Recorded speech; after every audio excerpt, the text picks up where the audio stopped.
atau asap katakanlah dupa ya, atau asap kemenyan, asap masakan misalnya. Itu para ulama mengatakan tidak membatalkan puasa.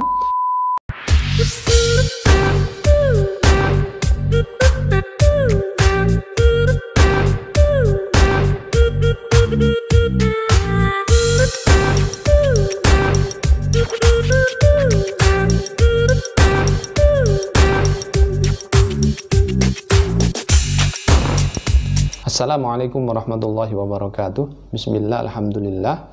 Pemirsa sekalian yang berbahagia, ada pertanyaan masuk, bagaimana hukum merokok pada waktu puasa Ramadan?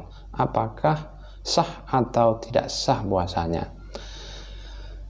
Sebelum menjawab pertanyaan ini, perlu kita ketahui bersama bahwa di antara hal-hal yang membatalkan puasa itu adalah masuknya benda-benda baik padat maupun cair, bahkan uap atau semacam asap ya, ke dalam al-manafid namanya, kepada dalam lubang, baik melalui hidung, melalui mulut, kemudian sampai masuk ke dalam kerongkongan. Ini menurut mazhab Syafi'i itu bisa membatalkan puasa. Nah, pertanyaannya, bagaimana dengan asap yang berasal dari rokok? Apakah ini bisa membatalkan puasa? Nah, kalau kita lihat di dalam buku-buku mazhab Syafi'i, misalnya di dalam kitab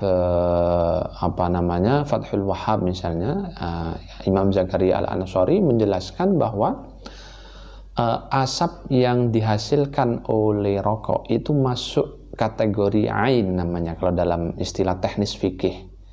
Nah, itu sesuatu yang kalau dengan sengaja dimasukkan ya, atau dihisap atau diminum ya, maka dia bisa membatalkan. Karena itu rokok itu dalam bahasa Arab disebut dengan syurbud duhan, jadi meminum asap. Nah, kenapa disebut dengan syurbud duhan? Karena sesungguhnya asap ini, asap rokok maksudnya, itu tidak akan masuk ke dalam rongga mulut dan leher kecuali dengan cara dihisap atau diminum ya. Nah, oleh karena itu dengan kategori semacam ini, maka asap rokok itu dinilai oleh para ulama, terutama dalam madhab Syafi'i, itu membatalkan puasa ya. Kita lihat misalnya dalam Hasyiatul Jamal, kemudian dalam Tuhfatul Muhtaj karyanya Ibnu Hajar Al-Haytami. Ibnu Hajar Al-Haytami bahkan mengatakan bahwa rokok, kemudian sisa dan sejenisnya itu kenapa bisa membatalkan? Di situ karena ada sensasi bagi orang yang sedang menghisapnya. Nah, unsur sensasi inilah yang kemudian menjadi salah satu illat atau penyebab yang menggugurkan puasa. Jadi bisa membatalkan puasa.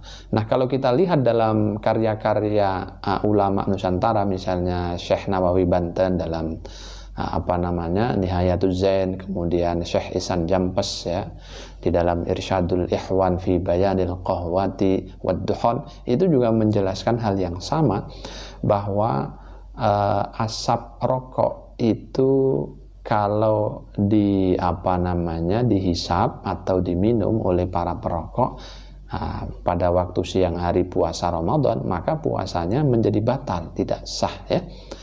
Nah, berbeda dengan asap-asap, misalnya asap knalpot atau asap katakanlah dupa ya, atau asap kemenyan, asap masakan misalnya.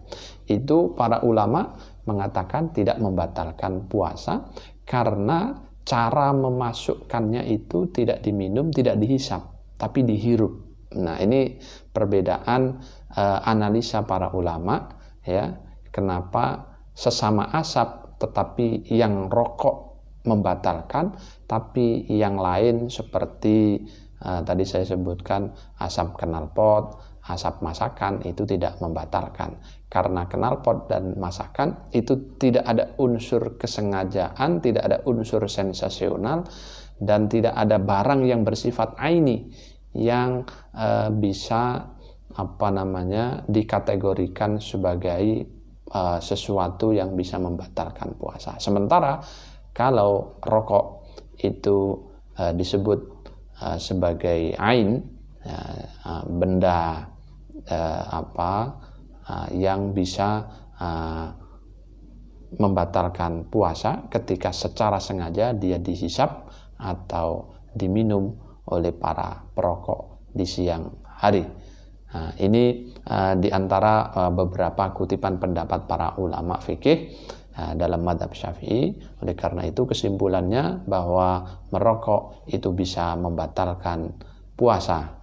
Maka di bulan yang suci ini, mari terutama para perokok sejati, kita bersabar untuk menahan tidak merokok ya di siang hari, dan di malam hari bolehlah kita merokok lagi. Fadilah luar biasa ya untuk menahan diri kita, karena puncak dari puasa itu hikmahnya adalah mengantarkan seseorang untuk bisa menahan diri, khususnya bagi para perokok adalah menahan hisapan rokoknya untuk siang hari. Malam harinya silahkan melanjutkan rokoknya, karena di dalam rokok ada kenikmatan. Demikian, mudah-mudahan ada manfaat dan ada gunanya. Sekali lagi, mudah-mudahan kita selalu diberikan kekuatan untuk menjalankan ibadah puasa, khususnya bagi para perokok yang cukup sulit kadang-kadang untuk meninggalkan hisapan atau syurbud duhonnya.